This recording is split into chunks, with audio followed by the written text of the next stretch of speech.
Thank you, Jim. Next, we're going to hear a little bit about a deceased 425th Night Fighter Squadron pilot. His name is George, known as Junior Moore. And I believe to speak on his behalf is his son, Jerry Moore. And I believe this is his other son, Dennis. If you would just please stand up so they know who you are.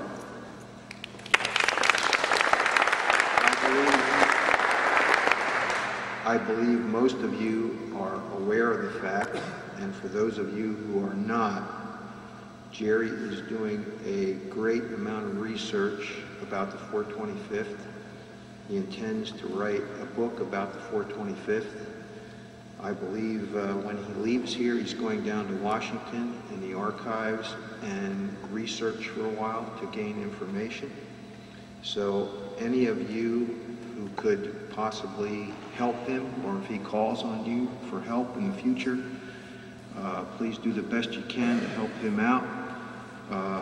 It's wonderful he's going to be preserving his history forever and ever. So to say a few words about his father, Jerry Moore.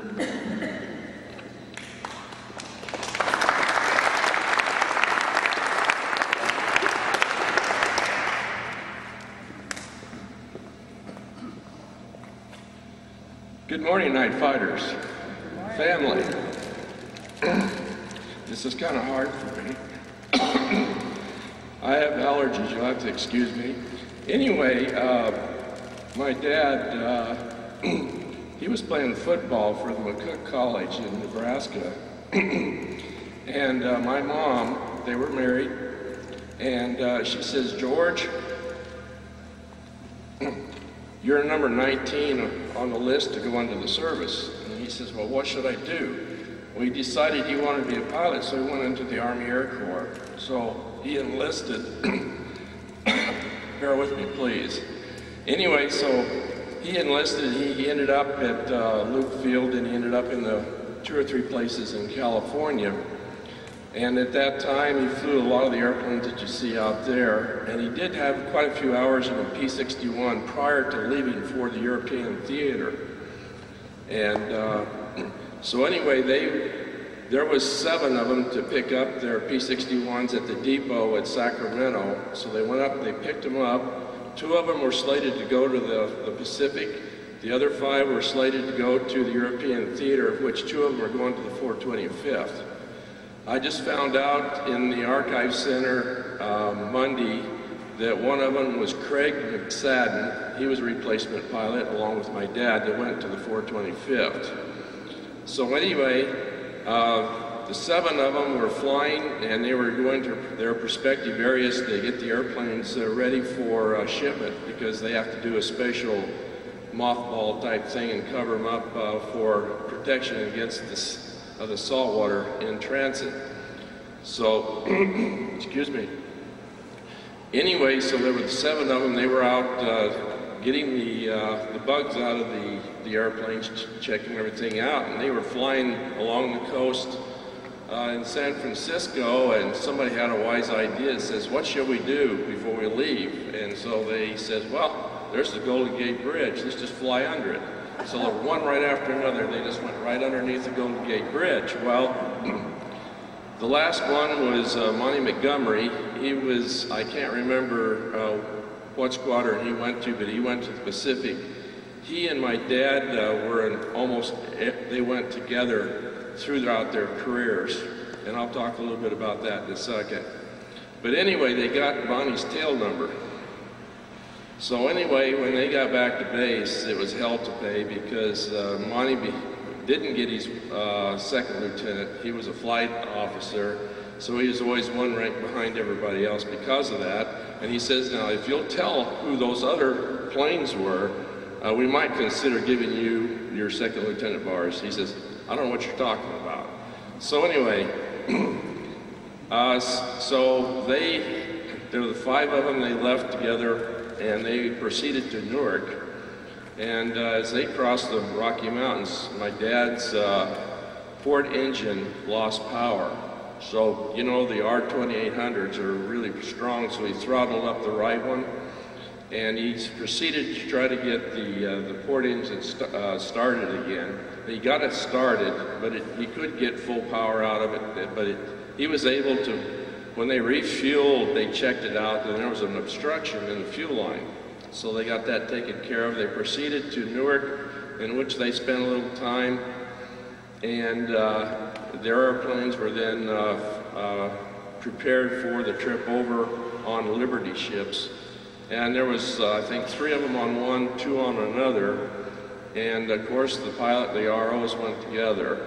Now, I have not been able to find my dad's RO's name, and that's what got me started to write this book. Somebody said, well, if you're doing this much research, why don't you just write the book? So that's what I'm trying to do.